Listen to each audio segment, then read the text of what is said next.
So, chances are if you just picked up Final Fantasy VIII for the first time, the game might throw you for a complete spin on the leveling mechanics. In Final Fantasy VIII, leveling up doesn't really do much for your character, except make the game even more difficult.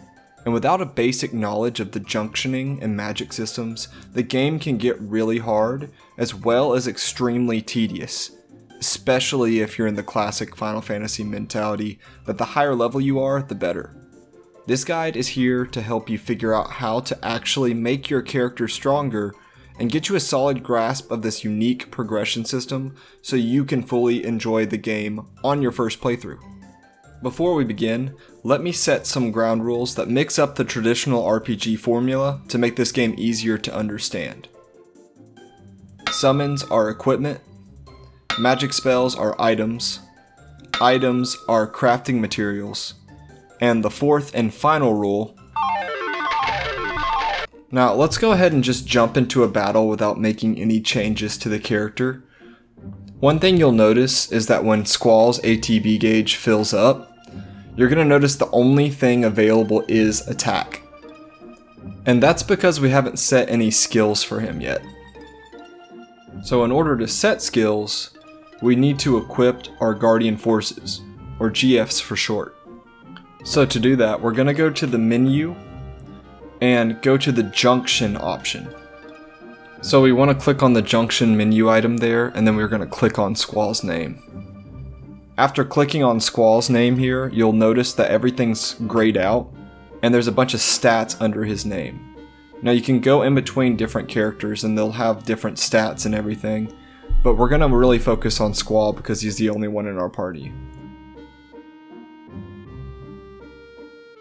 Once we click on Junction, and then click on GF there, you'll notice 3 GFs that we currently have.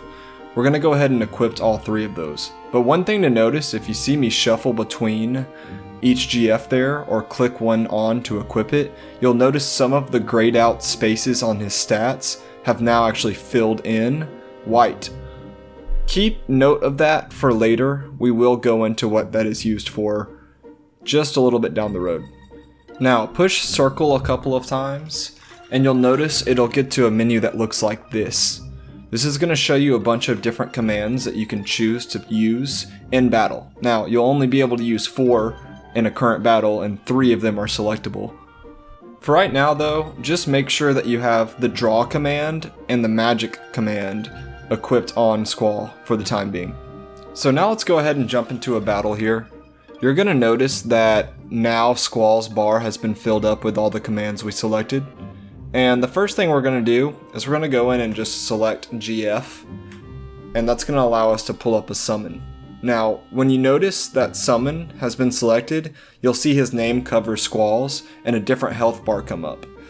That is the ATB gauge for the summon itself. And it comes with its own health, so it will replace Squall. If someone attacks Squall while you're in the middle of a summon, it'll actually attack the GF instead of Squall. Now the interesting thing in this game is there's no MP, so you can really summon whenever you want. It's kind of a nice way to avoid being attacked by certain enemies if you have your GF up. And if your GF dies, it does have to be revived. It's almost like a party member, and you won't be able to use that summon until he is revived. Summons are pretty useful, but they end up taking a long time a lot of times, and generally speaking, if you do things right, you'll find it to be much faster just to use the characters instead of the GFs, with some exceptions. The last thing we need to do is pull up the GF menu. That will show you a couple of different things about the summons themselves. So clicking on the GF icon will show the names of the GFs we currently have, and if you click further on one, you'll notice that there are a bunch of skills here for the GF to learn. And think of that as kind of like the job system in a lot of older Final Fantasy games, where you get AP, and that AP will help you learn new abilities with that GF for when he's equipped on a character. Looking at these abilities, I'll kind of run through a couple of them. You'll notice the ones I'm looking at right now, Junction Magic to Stats. There's your command options down below. That'll actually allow you to use the commands we used earlier. Below that are stats that actually affect the summon's power. And then the last thing is a refine tool. We will talk about the junction magic to stats and the refine tools in just a second, so make sure you keep those fresh on your mind. And just to let you know, every single GF has its own unique set of skills, so it is important to collect all of the GFs in order to get every single ability in the game. That's pretty much everything you need to know about the GFs themselves. Just keep in mind you can only equip each GF to just one character at a time, and you can switch them out at any time, but managing GFs is important to making sure your party is balanced enough to get through the game. So now let's talk about magic.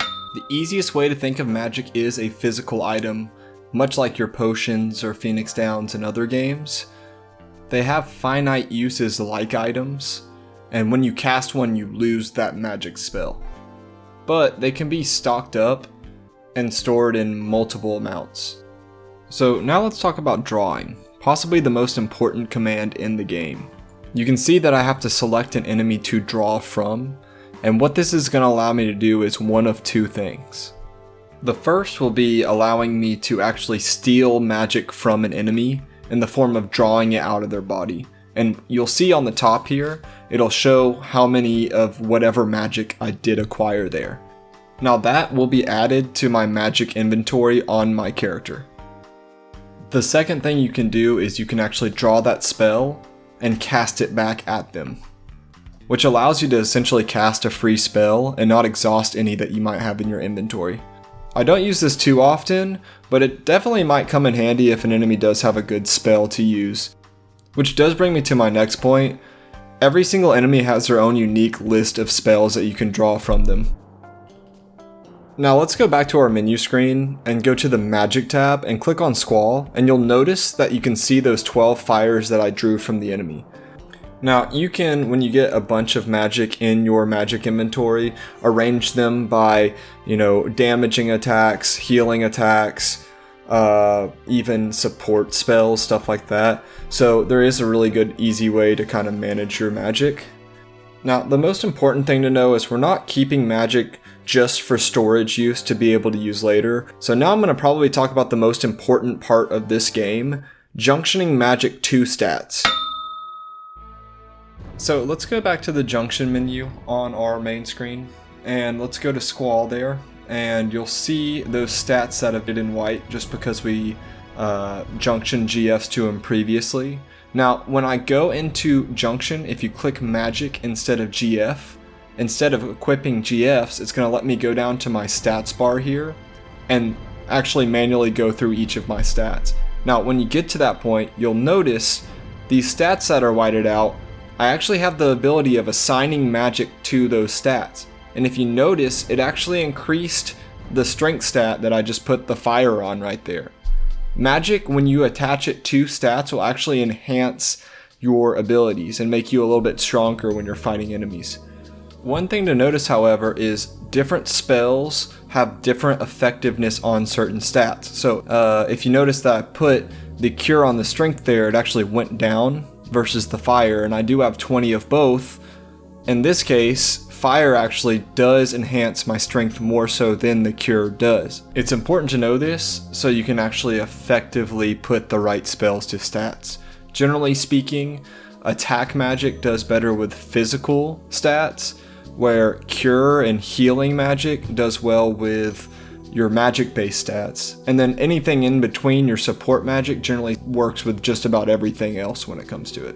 Also, if you go to the left, you'll see slots for elemental and status, attack and defense, which would give you boosts to elemental attacks, but also defense against certain elements, as well as status effects. And in this game, it's actually really useful. A lot of enemies can succumb to status effects, which a lot of games don't allow, even bosses in a lot of cases. So you can definitely make use of having poison on your attack or having sleep tied to your attack, and it makes a lot tougher enemies a lot easier to deal with. Now, if we go back to the GF tab, you can see now those junction abilities that we were looking at earlier, the ones that can affect certain stats. The more you unlock with each GF, essentially you would have the capabilities of adding more magic spells to more stats, essentially. And that's where we really get to the core elements of the progression in this game. It's going to be kind of like a job system where you're working on getting each GF as many unlocked abilities as possible, so you can strengthen up your characters to be able to handle future bosses and enemies in the game. So you might have already also noticed too, if you do beat an enemy, you do get AP, which is kind of like job points. Essentially, it gives you the points you need to learn those abilities. So when you're on the GF page, make sure that you have the right ability selected, because if you don't, it'll kind of just select random abilities to learn for you. And I think it's more important to have certain skills earlier rather than later. Also worth noting, GFs level up if you have them equipped in battle, and will learn new abilities at certain levels. So you'll definitely want to continue to use them so you can get all of the abilities available. And that's about everything I got to tell you about GFs in Magic. It takes a little getting used to, but you'll kind of get the hang of it pretty quick as long as you know the basics of doing junctions and assigning GFs certain abilities. Which leaves us to one last section, and it's pretty quick. It's just about items and how they can be turned into magic. Now, if you remember back on the GF page, the refine abilities that I was talking about earlier, we're going to talk about those now and how they work. So the one I have highlighted here is a Thunder Magic refine, and it will actually take items I have in my inventory and it'll let me convert them into magic spells that are based on the thunder element.